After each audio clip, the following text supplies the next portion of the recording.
2019 is the United Nations Year of Indigenous Languages. So in celebration and recognition of that, Noongar Danju has invited two guests into the studio today to talk about the importance of teaching and learning Noongar language. Charmaine Counsellor is a Noongar woman from Bunbury. She's an artist, author, musician and educator who's been working for nearly 20 years to empower Noongar people with language. Colleen Sherritt is a Whadjuk Noongar woman who works for the Department of Education as a Senior Consultant for Aboriginal Languages. She contributes to the coordination of Aboriginal language education in public schools all over Western Australia. I'd like to welcome Charmaine and Colleen. Welcome to Noongar Danju. Thank Colleen, you, Michelle. Can I start with you? Can you tell us a little bit about your journey with Noongar language? My journey started off in 2001. Attending a Noongar language training course with the Education Department, and it just grew from there. Colleen, what about yourself? Did you come into Noongar language later in life? Yes, I was actually a grandma before I started learning my language, and I started my journey with Charmaine same time. Yeah. Oh, so it's quite special that you're both here today to talk about Noongar language and the development over these last few decades for yourselves. Can you tell us a little bit about your role in the Education Department, Colleen? What do you actually do? Okay, my current role is the coordinator, and I co-present the teacher training. So that means we have employees of the department come in and do training, and they become Aboriginal languages teachers. So that's from all over the state. And I've been doing that for the past 10 years, but it's actually the course that Charmaine and I started off in 2001. So you did the course yourself and now you're encouraging and helping other people? Yes, yes. So Charmaine, do you still work as a language teacher? Tell us about what you're doing these days. I'm working with the community in Bunbury. It's where I grew up and where I live, and that's the Wadandi region down there, the Wadandi clan. And so we're learning the language of the land, of the Wadandi country. And we've had some really committed elders and community members just really want to extend their Noongar language experience, and so it's been a really fantastic continuum. Previously I worked at Jitty Jitty Aboriginal School for about 14 years, and so we had elders that approached us in that time period that they said, well, you know, our children are learning Noongar, so what about the adults, you know, what about the family members? So we established a little group some time ago. And this little group now is just still continuing on, and what's encouraging, we've got the next generation of young people coming along with their little ones as well.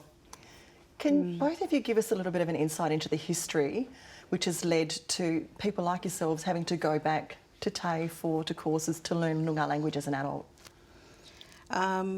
Well, previously Noongar people did not have the opportunity to speak their language because of government policies in the years previous, and so we started our journey off as very limited speakers. For myself, I spoke very simple phrases or single words here and there, and so after learning about the history of our Noongar people and things that they had to do to be able to give us the opportunity that we have today to continue their journey, so a lot of elders in the 90s, or even earlier that in the 80s, made lots of decisions for us to be able to look at developing a language program, particularly for schools.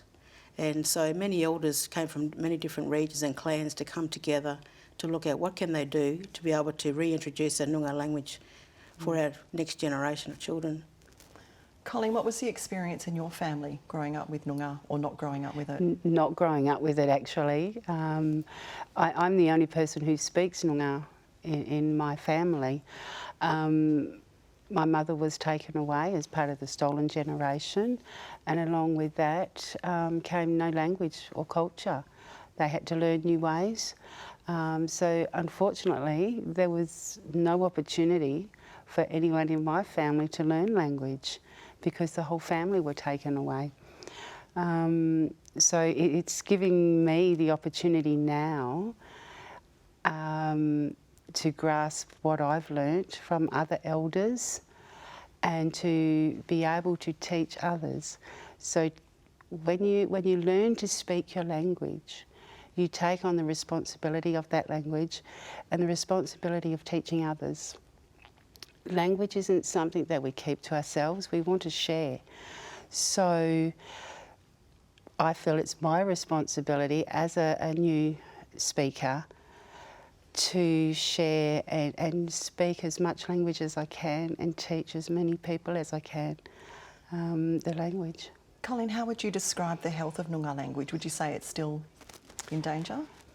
Yes, it is still in danger. Although we are trying to revive our language, because it's been laying sleeping for so many years, we're starting to revive language. So we're just starting this process.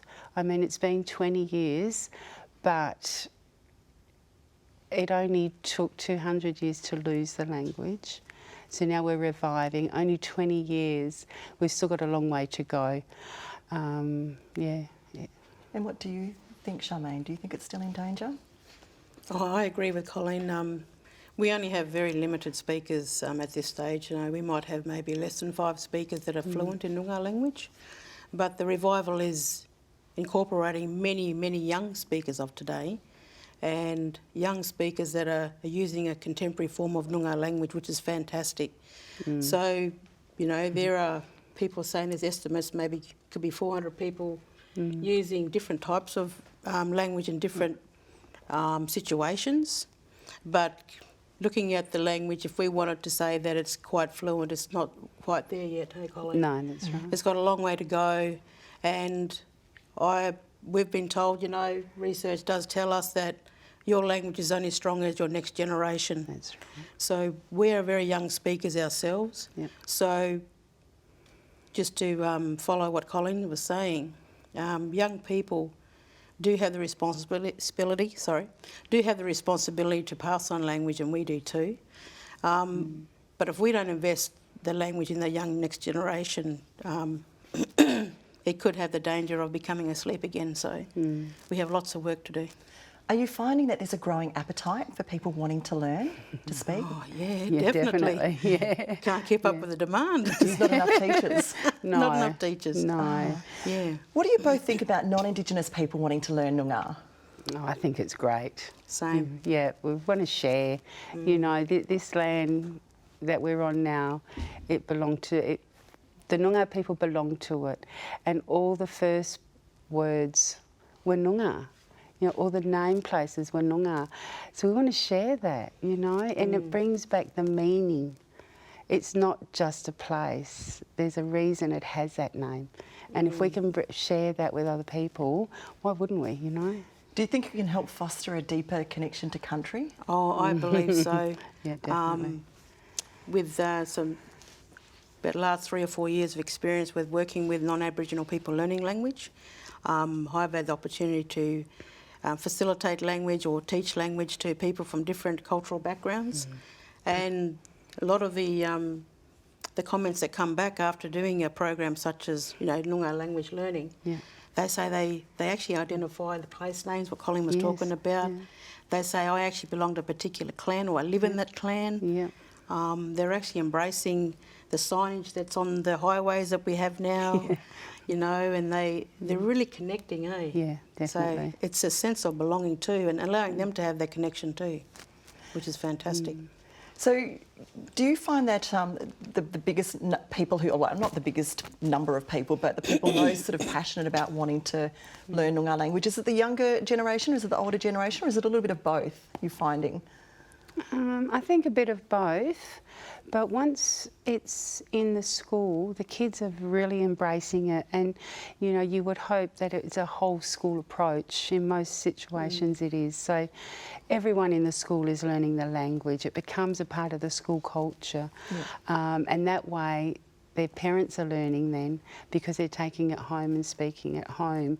So it's just unfortunate we only get 1 hour a week normally to teach language in the school. So, you know, you can't revive a language with 1 hour a week. So we need it to be going to adults outside of schools, in the communities. Yeah. So given the restraints with the amount of time that you've got to teach the younger generation in the schools the language, the best part about learning a language is then being able to bounce off someone to speak it. Are you finding because the parents don't have that language base that causes some problems as well in terms of, you know, continuing that strength in learning language?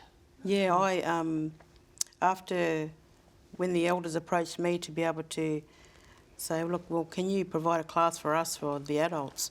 After some time when I was teaching back home, we had children that were passive speakers. They could understand what was being said. They could follow instructions, to what you said in Noongar, but there wasn't enough vocabulary for them to be able to respond back to the speaker. So, and this is sort of like, it just happened, you know, the elders, they requested this, and so their responsibility was then, let's try and get some parents, some elders, like role modelling, speaking the language out in the community, like welcome to countries, exposing the young people that your language is not defined to the classroom. No, that's right. It's actually have the courage to speak it out in the open.